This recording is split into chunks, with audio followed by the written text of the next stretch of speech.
here, but there's much more of these phrases that you need to go home and study on your own. There's very much that you can track through the Old Testament of these arguments. Notice, please, first of all, it says, behold, thou art called a Jew. This man is a Jew. He was born of Abraham. He is one of God's chosen people.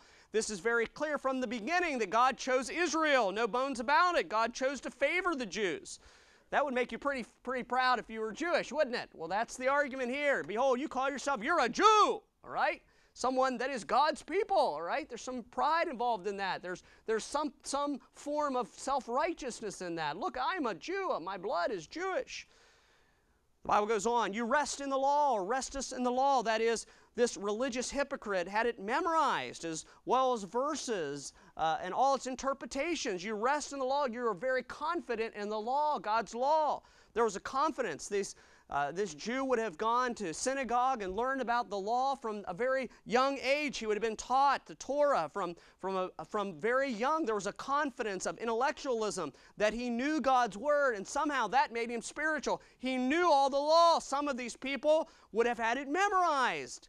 Some Pharisees would have memorized the first 5 books. I mean, this man knows the law, and there's a certain confidence and a certain view of, I'm good because of this.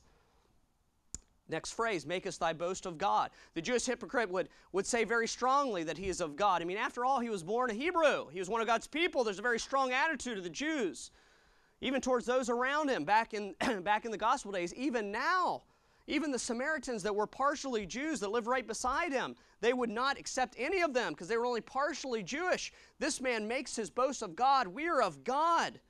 Their entire history boasts that the Jews are under God's powerful hand. No one can deny historically that nationally and militarily and providentially, God steps in for Jews. He steps in for Israel all the time.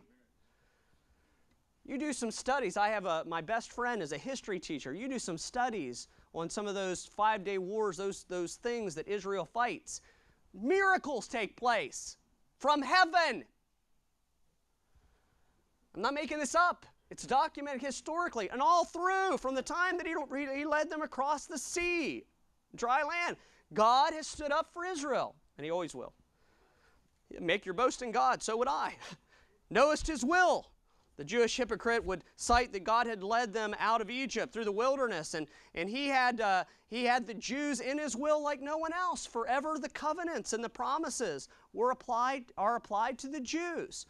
That is their land. That is, they will forever be His people. Those Davidic promises will come true. Amen. Jews know His will. They're in His will as far as God leading. The next phrase says, approves the things that are more excellent.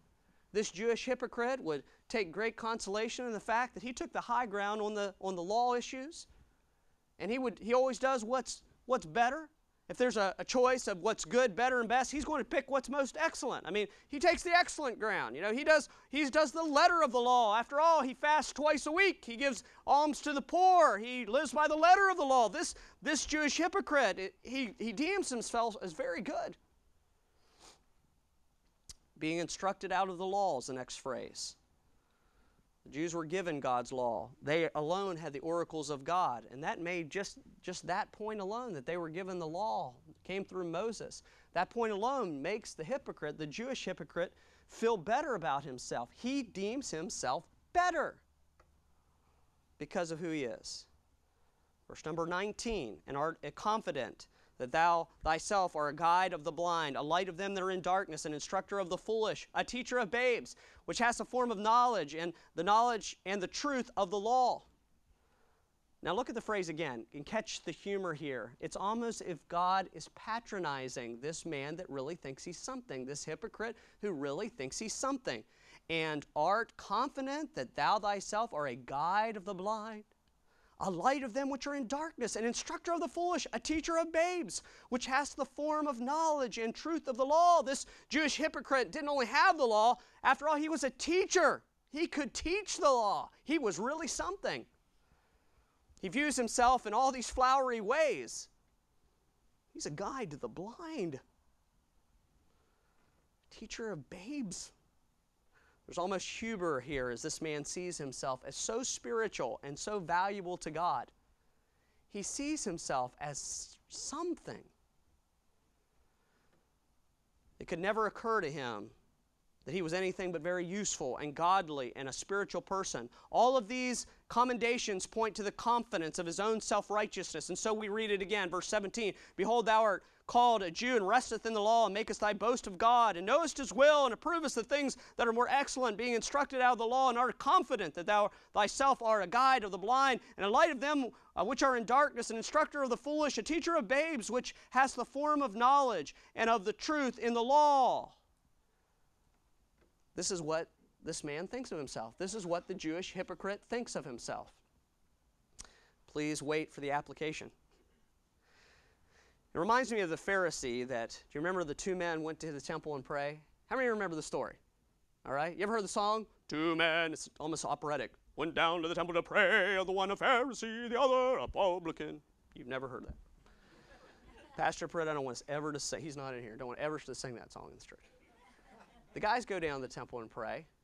The Pharisee, one guy is smoting, he can't even lift his eyes up to heaven. He's hitting himself on his chest and says, "But God be merciful to me, a sinner." He's in a heap.